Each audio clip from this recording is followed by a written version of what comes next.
Good evening everyone. Official training এটাৰ কাৰণে মই গুৱাহাটীৰ পৰা ঝাৰখণ্ডৰ ৰাজধানী ৰাঁচী অভিমুখে যাত্ৰা আৰম্ভ কৰিলোঁ। লোকপ্ৰিয় গোপীনাথ বৰদলৈ আন্তঃৰাষ্ট্ৰীয় বিমানবন্দৰত নামি যাৱতীয় যিখিনি চেক ইন প্ৰচেছ কৰি মই বিমানত যাত্ৰা আৰম্ভ কৰিলোঁ। নীলা-বগা মেঘৰ মাজেৰে আমি এনেকৈ ৰাঁচীলৈ বুলি আগবাঢ়ি গৈ থাকিলোঁ। প্ৰায় 2 ঘণ্টামান সময় লাগিলে, কাৰণ ডাইৰেক্ট ফ্লাইট নাথাকে। প্ৰথমতে কলকাতা আৰু তাৰপিছত পুনৰ আমি গৈ কিনে ৰাঁচী বিমানবন্দৰত আমি নামিলোঁ। তাৰপিছত পোনে আমি হোটেল ৰুমলৈ গ'লোঁ।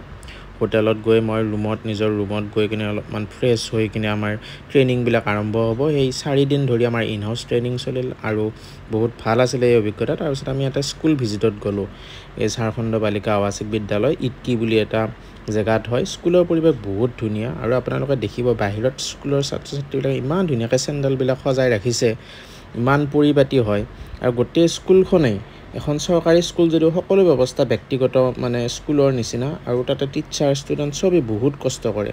এনেকৈ ট্ৰেইনিং শেষ কৰি আমি আকৌ পুনৰ মই এয়াৰপৰ্টলৈ আপোনাৰ আহিলোঁ, ঘৰলৈ যাত্ৰা আৰম্ভ কৰিম। ৰাঁচীৰ এই বিমানবন্দৰটো হৈছে বিৰছা মুণ্ডা এয়াৰপৰ্ট আৰু চহৰৰ পৰা গোটেই ওচৰতে, প্ৰায় 5-6 কিলোমিটাৰৰ ভিতৰতে আমাৰ এয়াৰপৰ্টটো আছে। বাৰু বিমানৰ অভিজ্ঞতাৰ কথা একো নতুন কথা নহয়। মোৰ ব্যক্তিগতকৈও মই অফিচিয়েল কামত মই গৈয়ে থাকোঁ, কিন্তু আজি এটা অকণমান সৰু নতুন অভিজ্ঞতা হোৱাৰ কাৰণেহে মই এইটো কথা শ্বেয়াৰ কৰিব লৈছোঁ।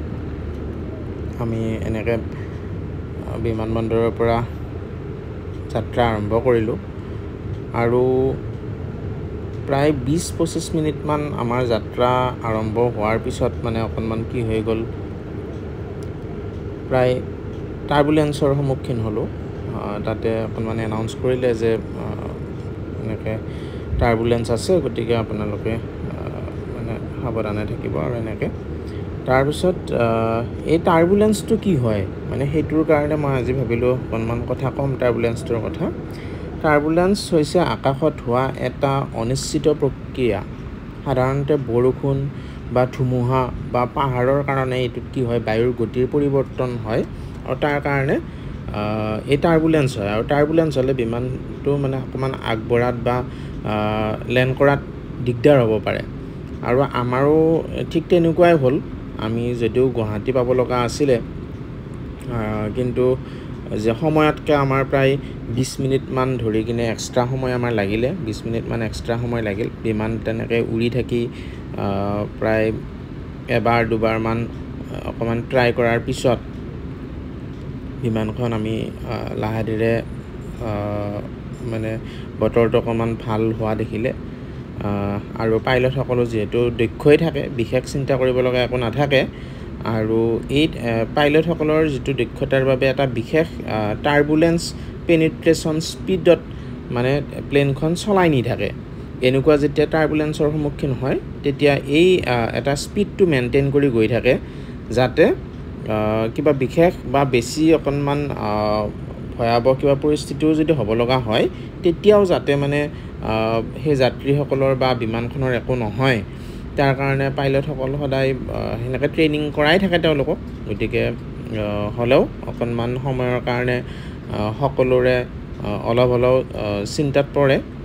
বাৰু যি নহওক, অলপ সময় এনেকৈ থকাৰ পিছত আমি বতৰটো অলপমান ভাল হ'ল আৰু পাইলটসকলেও চাগে সুৰক্ষিতকৈ আমাক আহি কিনে ইয়াতে গুৱাহাটী আমাৰ গোপীনাথ বৰদলৈ আন্তঃৰাষ্ট্ৰীয় বিমানবন্দৰত অৱতৰণ কৰিব পাৰিম বুলি ঘোষণা কৰিলে। তেতিয়া সকলোৰে মনটো লাহে লাহে ভাল লাগিল আৰু আমিও লাহে লাহে নিজৰ ঠাইখন ওপৰৰ পৰা দেখিবলৈ আৰম্ভ কৰিলোঁ।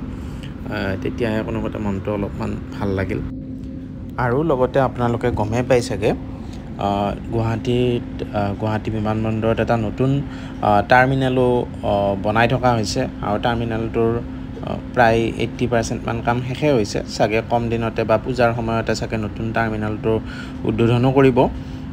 আৰু এইটো আমাৰ গোটেই দেশৰ ভিতৰতে এটা অন্যতম ধুনীয়া এটা টাৰ্মিনেল হ'বৰ কাৰণে গৈ আছে। আৰু ইয়াৰ ওপৰৰ পৰা যিটো আপোনালোকে এটা নতুন ৰাস্তা, এইটো তলৰ ফালে এটা নতুন ৰাস্তা বনাই আছে, এইটো আপোনাৰ নতুন যিটো আমাৰ টাৰ্মিনেল হ'ব, সেই টাৰ্মিনেলৰ পৰা ধাৰাপুৰ যিটো চাৰিআলি আছে সেইখিনিৰ ওচৰে পাজৰে সেই নতুন ৰাস্তাটো কানেক্ট কৰিব আৰু একদম নতুন টাৰ্মিনেলৰ সন্মুখেদিয়ে ৰাস্তাটো বনাইছে ধুনীয়াকৈ আৰু সেই ৰাস্তাটো হৈ গ'লে কিছু হয়তো যান জঁটটো কমিব বাৰু যিয়ে নহওক এনেকৈ আগতকৈ বহুতখিনি ধুনীয়া বাহিৰখিনিও ধুনীয়া পৰিষ্কাৰ হৈছে আগতকৈ বিমানবন্দৰটোৰ বহুত উন্নতি হৈছে আৰু এনেকৈ আহি আমি অৱশেষত আমি আহি প্ৰায় গুৱাহাটীৰ আমাৰ যিটো বিমানবন্দৰ তাতে আমি সুৰক্ষিতভাৱে গুৱাহাটী এয়াৰপৰ্টত অৱতৰণ কৰিলোঁ